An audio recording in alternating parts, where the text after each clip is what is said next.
181페이지 요한복음 19장 28절부터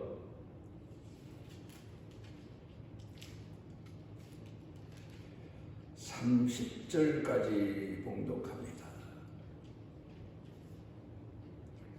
그 후에 예수께서 모든 일이 이미 이루어진 줄 아시고 성경을 응하게 하려 하사 이르시되 내가 목마르다 하시니 거기 신 포도주가 가득히 담긴 그릇이 있는지라 사람들이 신 포도주를 적신 해면을 우슬초에 매어 예수의 입에 대니 예수께서 신 포도주를 받으신 후에 이르시되 다 이루었다 하시고 머리를 숙이니 영혼이 떠나 가시니라.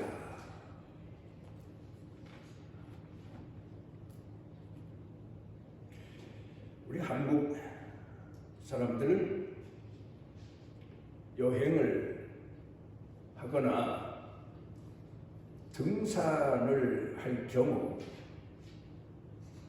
정상에 오르게 되면 그게 습관인지 아니면 다른 사람들이 그렇게 표현을 해서 그런지는 몰라도 산 아래를 내려다보며 야호 하면서 소리를 칩니다. 그러면 그동안 쌓였던 스트레스가 시원하게 풀리고 답답했던 마음이 뻥 뚫어지는 것 같은 그런 느낌을 갖는다고 합니다. 삶이 힘드니까 충분히 이해하고 또 그를 통해서라도 자신의 답답한 문제를 조금이라도 해결한다는 것에 대해서는 충분히 이해가 가고 같은 심정일 수 있겠습니다만은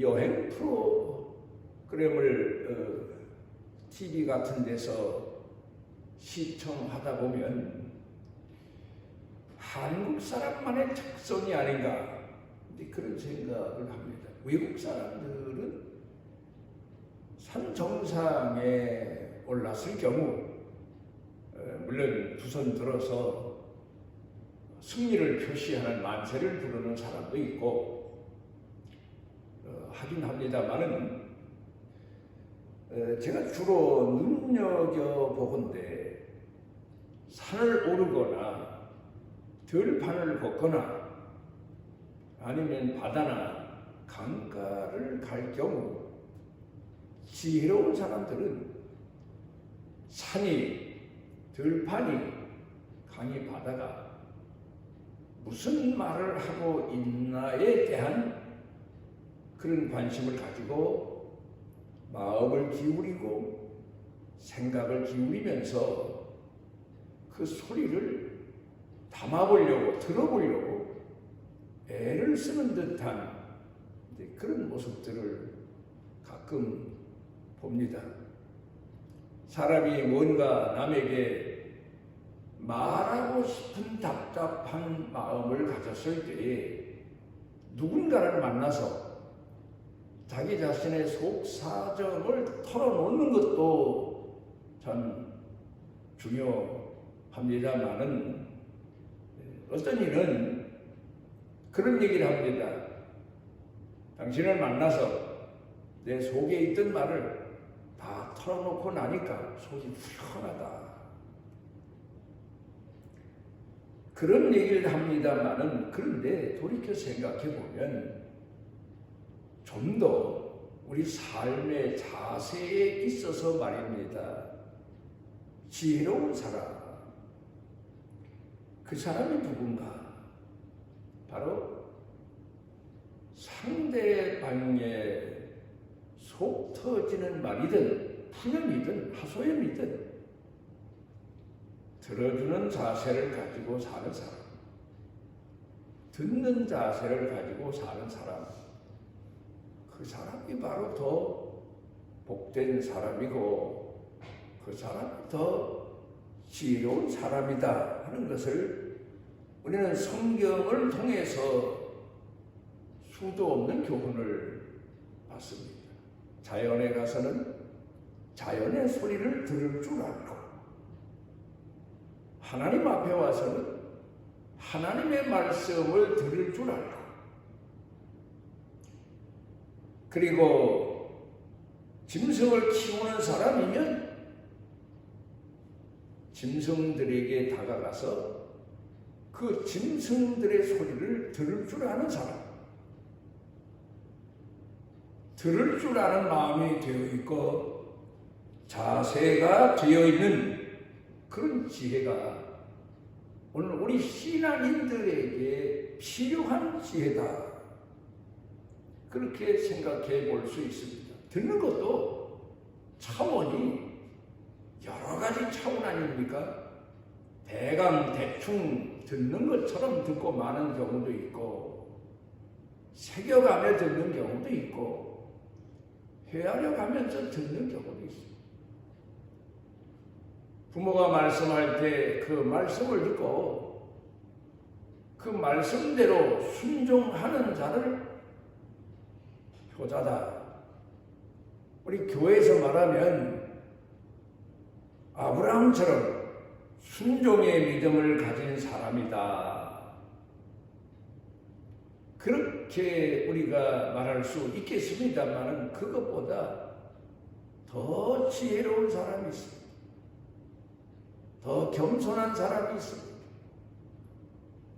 더 마음에 맞는 사람이 있습니다. 그게 누군가 하면 부모들이 자녀들에게 말할 때에 말하고 싶은 말을 다 하는 것 같아도 사실은 말하고 싶은데도 말하지 않는 말도 있습니다. 이건 부모와 자식 간의 문제만이 아니고 부부 간에도 그렇고 또 어린 아이들 간에도 그렇습니다. 아이들도 제 말하고 싶은 말을 친구 만나서 다 하는 게 아니고 어떤 경우에는 말하고 싶은 말이 있는데도 말을 못하고 돌아서는 그런 경우도 있습니다. 그 마음을 헤아릴 줄 아는 사람, 그 사람이 진정으로 듣는 훈련이 된 사람, 헤아리는 훈련이 된 사람, 다시 말하면 섬기는 훈련이 된 사람, 그렇게 우리가 생각할 수 있습니다. 복된 사람이 어떤 사람입니까? 자기 말을 다 털어놓을 때가 있는 사람. 또 그런가 하면은 자기 하고 싶은 일을 다 하고 사는 사람. 복된 사람이다. 그렇게 말을 할 수 있겠습니다만은 그런데 더 복된 사람. 남이 하는 말을 귀담아 들어줄 줄 아는 사람. 남이 하고 싶은 일을 할 수 있도록 배려해 주는 사람. 어쩌면 그 사명이 우리 예수 믿는 사람들에게 주어진 사명이고 하나님께서 우리에게 요구하시는 참 신앙의 자세와 모습이다. 그렇게 생각해 볼 수가 있습니다. 사람이 살면서 이런 깊은 진리를 터득하고 하나님 말씀의 소중함을 가슴에 안고 하루하루 순간순간을 산다는 것이 얼마나 귀한 일인지 모릅니다. 그런데 사람은 어린아이 수준을 평생토록 벗어나지 못하고 살 때가 참 많습니다. 나이가 몇이든 상관없어. 자기 말하는 것만 말하고 듣고 싶은 말만 듣고 자기 하고 싶은 일만 하고 자기 하기 싫은 일은 그만두고 이런 수준의 인생을 살아가는 사람들이 수도 없이 많습니다. 말씀하지 아니하신 말씀을 헤아릴 줄 알고 내게 요구하지 아니하시는 요구를 들어드릴 줄 아는 사람. 오늘 성경 본문 말씀 가운데서 예수님 마지막 모습에서 우리가 배우는 깊은 신앙의 진리입니다. 중국의 한 왕이 하루는 암행을 나갔습니다. 백성들이 어떻게 사나, 민심이 어떤가, 이런 것들을 헤아리기 위해서 평복을 입고 그리고는 신하 하나 데리고 그리고 나갔겠지요. 그래 나가서 이 사람 저 사람을 만나도 보고 지나쳐 보기도 하는데 연세 많은 노인 한 분을 만났습니다. 그래서 그 노인에게 묻기를, 노인장 연세가 올해 몇이십니까? 그렇게 질문을 던졌더니 이 노인이 대답하기를 4살입니다. 왕이 생각해 볼 때 말이 되지 않는 대답을 하고 있지 않습니까? 그래서 다시 묻기를, 제가 보기에는 80은 넘어 보이시는 것 같은데요 하니까 그 노인이 대답하기를 네 그렇습니다. 외형으로 보면 그렇습니다. 인생산 연륜으로 보면 그렇습니다. 그런데요, 제가 그동안 제 나름대로 막 살았습니다. 그러다가 한 4년 전에 인생은 이렇게 살아서는 안 되는구나, 보다 더 깊은 인생 삶의 진리를 깨달아서 그때부터 제가 인생을 산 의미가 제 자신에게도 보람돼서 4년밖에 안 돼서 4살이라고 했습니다. 유명한 얘기입니다. 여러분 금년에 연세가 몇이십니까? 우리나라 사람들 묻는 물음대로만 하면 춘추가 몇이십니까? 나이가 몇입니까? 우리 자신이 살아온 인생을 헤아리면서 좀 더 보람있고 의미 있는 그런 인생을 살기 위해서 하나님 앞에서 겸손히 우리 마음의 귀를 기울이는 그런 시간이 됐으면 합니다. 우리 교회 복지부가 있는데 지금은 사실 교인들, 성도들이 다른 예로 말하면 수양관 가꾸는 일 정도로만 생각합니다. 그런데 제가 보통 교회에서들은 교회 밖에, 교회 외에 외딴 곳에 땅을 사고 건물을 짓고 그리고 자주 드나들면서 기도하고 또 성도들 신앙 훈련시키는 장소를 수련관, 수련원, 기도원 그런 이름을 붙였는데 저는 처음부터 복지원 그런 이름을 붙이고 시작을 했습니다. 그 이유는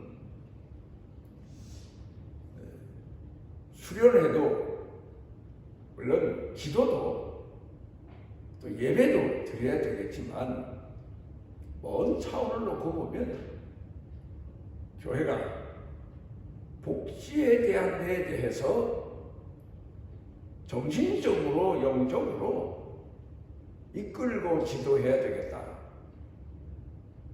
그런가 하면 또 처음 생각에는 복지원의 요양원도 있어야 되겠고 제 나름대로 생각은 나이 많아서 아무래도 요 근래는 자녀들이 부모를 끝까지 병든 부모로 섬기기가 어려운 시대가 돼서 각각 직장 생활해야 되고 일터에 매이고 그래서 거동이 불편한 사람들, 성도들 나이 들어서 여기저기 다른 요양원 모르는 곳에 흩어지는 것보다 한 곳에 모여서 서로 신앙적으로 의지하며 끝까지 하나님을 공경하다가 하나님 부르시면 가게 하는 그런 것을 구상하면서 시작을 했는데 이루진 못했습니다. 꿈만 가지고 오늘까지 지내왔습니다.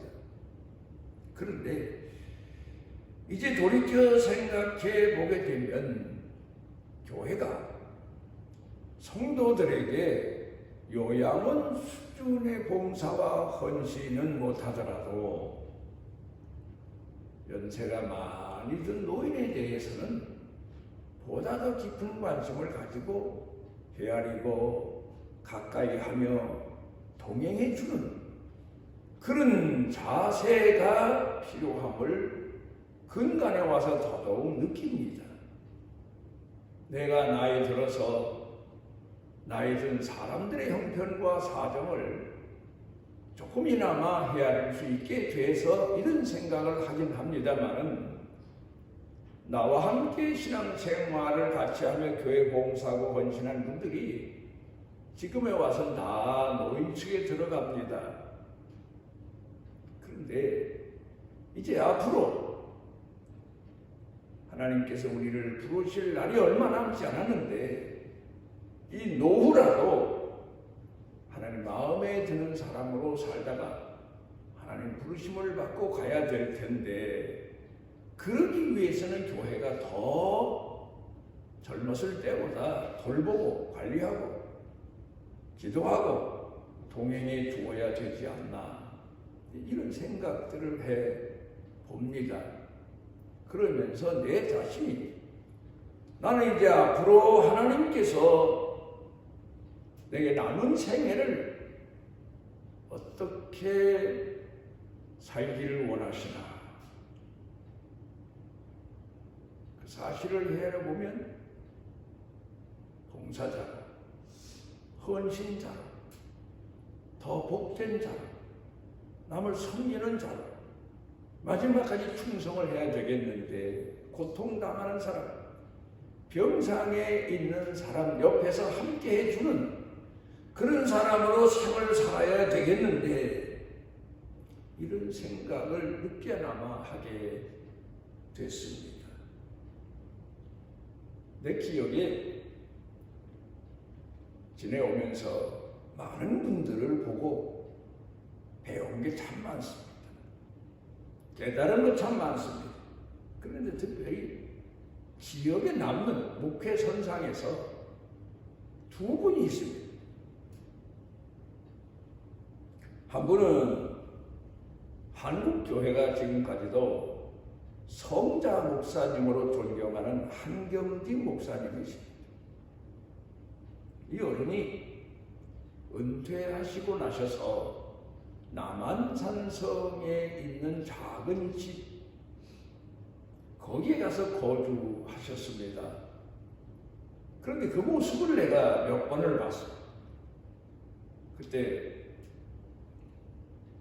토요일 날쯤이면 아니면 월요일 날 주일 지나서 혼자 배낭을 미고 남한산성에 갑니다. 그리고 그 산을 한 바퀴, 반 바퀴 되죠. 반 바퀴 정도 돌아서 내려오기 위해서 그 길이 그렇게 되어 있으니까 올라가다 보면 이제 추운 겨울 같은 때에는 낮에 양지 바른 곳에 문 앞에 의자를 놓고 거기 나와 우두커니 앉아 계셨던 모습을 지나쳤던 생각이 몇 번 있습니다. 또 몇 번 납니다. 이제 돌이켜 생각해 보면 그때에 용기를 좀 내서 찾아가서 목사님께 기도라도 한번 좀 받아봤었으면 이런 후회스러운 마음을 갖기도 합니다마는 그분을 멀리서 지켜보기도 했지만 그분을 존경하는 마음에서 그분이 내신 설교집, 그 교회에서 냈거나 아니면 제자들이 냈거나 누군가 대필해서 낸 것도 있겠지요. 그런 책들을 사서 보면서 그분의 목회, 그분의 신앙, 그분의 설교 이런 면에 대해서 많은 교훈을 얻었습니다.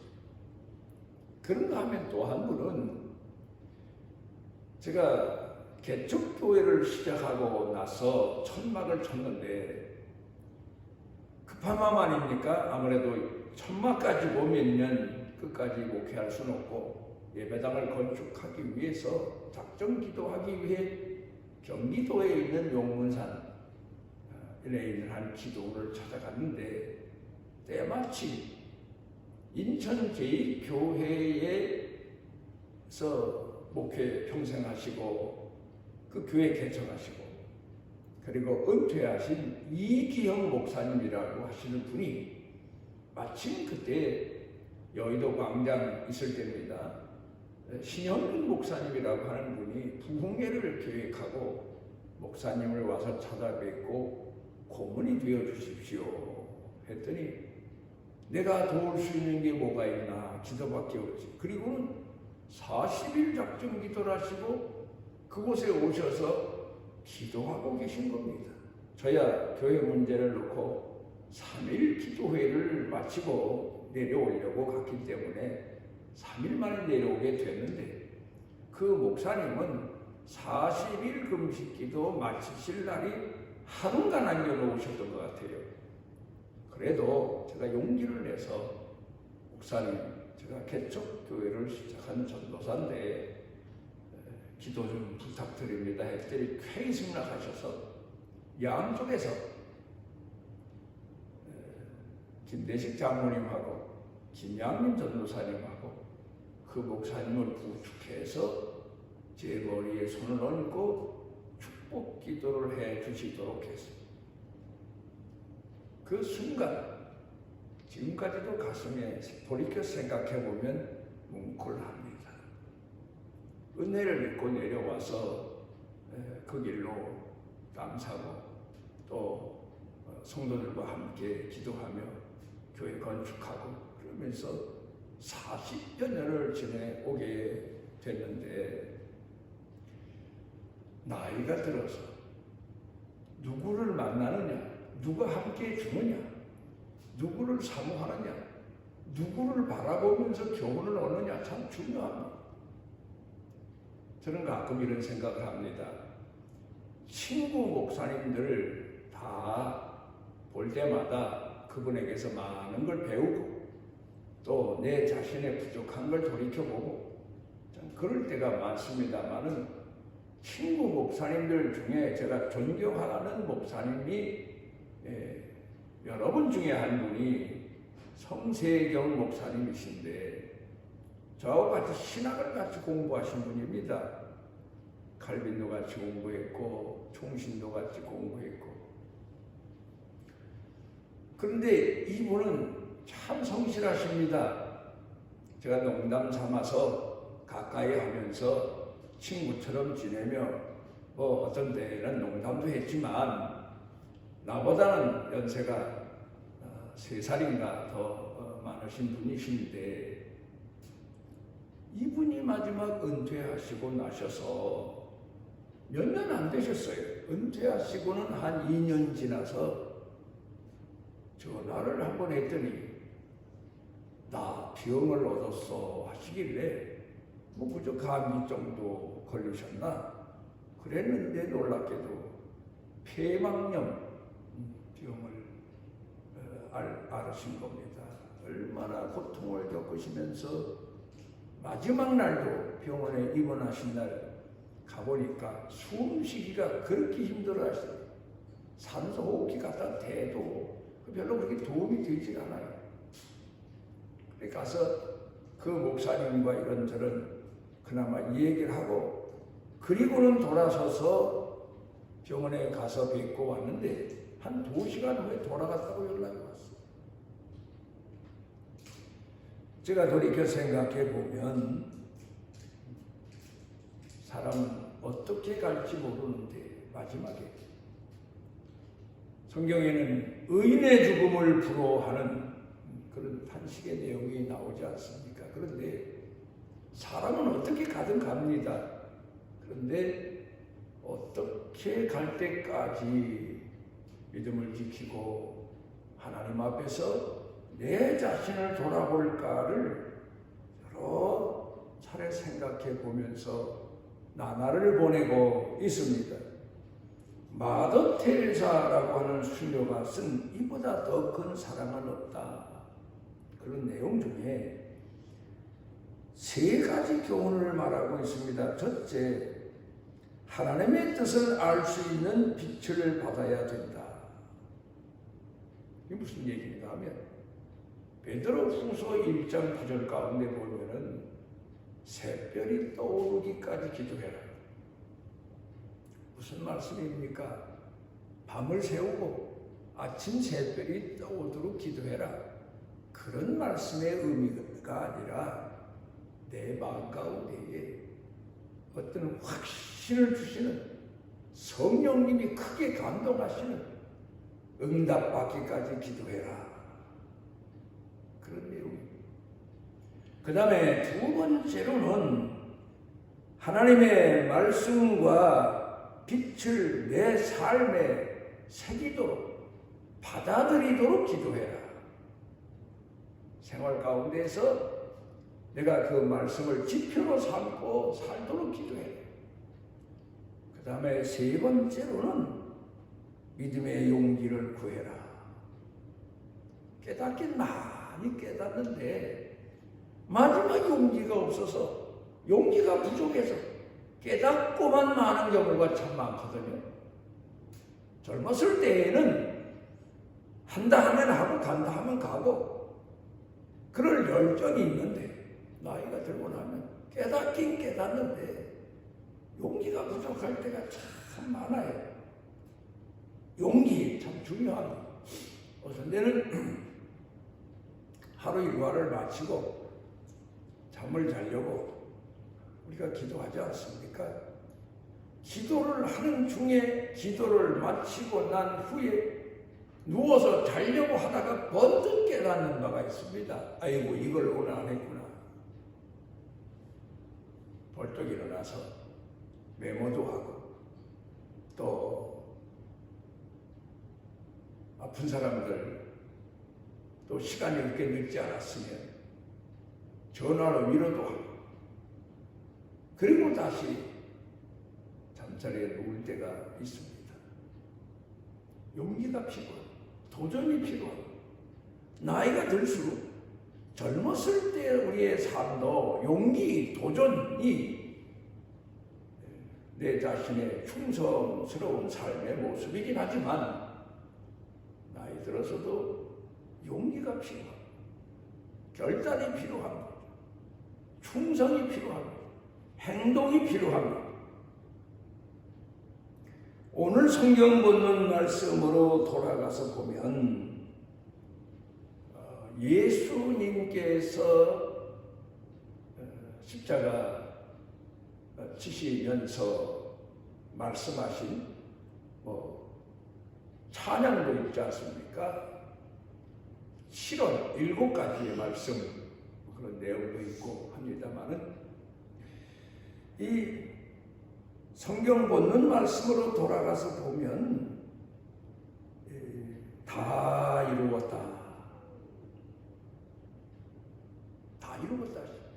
뭘 다 이루었다는 말씀입니까? 아버지께서 주신 잔을 다 마셨다. 그런 말씀입니다. 아버지께서 우리에게 주신 잔이 뭡니까? 예수님이 너희는 세상의 빛이다. 너희는 세상의 소금이다. 너희는 세상에 어두운 세상을 비추는 빛이다. 너희는 맛없는 음식에 희생해서 음식에 맛을 내는 신앙인으로 살아야 된다. 깊이 생각해 보면 예수님이 우리에게 주신 잔이에요. 그게 희생의 잔, 헌신의 잔, 낮아짐의 잔, 봉사의 잔. 내가 남에게 어떻게 빛이 됩니까? 희생해서, 헌신해서, 낮아져서, 섬겨서. 내가 남에게 어떻게 맛이 됩니까?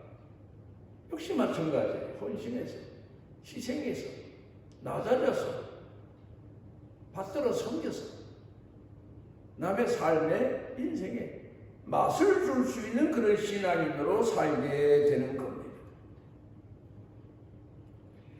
요한복음 18장 11절에 보게 되면 아버지께서 내게 주신 잔을 내가 마시지 않겠느냐.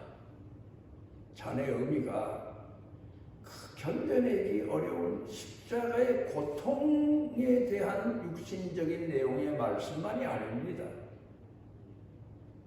더 낮추시고 죄인보다도 자신을 더 낮추시고 죄인들의 죄값을 다 지불하시고 그리고 죄인들을 끝까지 섬기시고 우매하고 우둔하고 잔악한 아주 간악한 그런 사람들까지 용서하시는 것이 아버지께서 예수님께 주신 잔입니다. 우리가 오늘도 이런 마음을 가지고 노년을 살다 가야 될 거고 또 교회 성도로서 우리의 생을 살아가야 하나님께서 우리에게 원하시는 뜻을 이루어 드리는 겁니다. 아버지께서 내게 주신 잔이라는 말씀은 나를 향하신 하나님의 뜻이라는 말씀이기도 합니다. 그래서 종교개혁자들은 강조해서 말한 것이 성도들이 가장 중요한 것은 기도하면서도 그렇고 신앙생활하면서도 그렇고 내 속의 소원만을 하나님 앞에 애원하고 매달리며 갈망하는 게 아니라 나를 향하신 하나님의 뜻을 깨닫고 그 뜻에 순종하고 희생하고 헌신하는 것이다. 그렇게 가르쳐 말씀하고 있습니다. 마태복음 26장 24절에 보면 내가 십자가를 지지 아니하면 성경에 이렇게 이루리라 하신 말씀이 어떻게 이루어지겠느냐. 하나님께서 나를 향하여 원하시는 하나님의 뜻이 내가 십자가를 포기하면 어떻게 이루어지겠느냐. 내가 순종하지 아니하면 어떻게 이루어지겠느냐. 내게 말씀하지 아니하신 나를 향하신 하나님의 뜻까지도 우리 그리스도인들은 성령님을 통해서 깨달아야 돼요. 성경에 기록되어 있는 말씀대로 순종하는 것도 대단하지만 성경에 다 말씀하지 아니하신 내용 성령께서 깨닫게 하시고 알게 하시는 그 내용을 헤아리고 그 헤아린 뜻에 순종하며 사는 그 신앙인이야말로 내게 원하신 하나님의 뜻을 이루는 사람이요 하나님이 내게 주신 쓴 잔이라고 사람들은 대부분 말하지요. 그렇겠지요. 희생하고 헌신한다는 게 섬긴다는 게 그게 달콤한 잔일 수가 없죠. 쓴 잔이지요. 고통스러운 일이지요. 그러나 예수님이 끝까지 자신을 향하신 하나님의 뜻을 이루신 것처럼 우리도 이런 믿음을 가지고 끝까지 하나님 앞에 순종자로, 희생자로, 헌신자로, 빛으로 소금으로 살아가시는 성도들 되시기를 바랍니다. 우리를 지극히 사랑하셔서 주 앞에 모으시고 우리로 하여금 우리를 향하신 하나님의 선하신 뜻을 가슴에 담게 하신 주님, 우리가 주 앞에 이를 때마다 우리 형편과 사정만 주 앞에 아래고 돌아설 때가 많사오나 이제는 주님 앞에서 나를 향하신 하나님의 선하신 뜻을 가슴에 새기고 또 새기고 순종하고 또 충성하며 살 수 있는 은혜, 은총을 더하시옵소서. 예수님 이름으로 기도드리옵나이다. 아멘. 이스라엘의 하나님 여호와께서 그 날개 아래 보호를 받으러 온 내게 온전한 상 주시기를 원하노라. 우리와 함께 계시고 우리를 생명의 길로 이끄시고 우리를 붙들어 주시고 우리를 통하여 하나님의 뜻을 이루게 하시는 우리 주 예수 그리스도의 무한하신 은혜와 우리를 선택하시고 세상 끝날까지 영원토록 버리지 아니하시고 품에 품으시는 아버지 하나님의 만극하신 사랑과 우리 속에 내재하셔서 깨닫게 하시고 돌이키게 하시고 충성하게 하시는 성령님의 능력의 은총이 사랑하는 자녀들 생각과 마음, 영과 육, 가정, 일터, 경영, 온 교회 중에 넘치고 넘치도록 함께 하시기를 축원하옵나이다.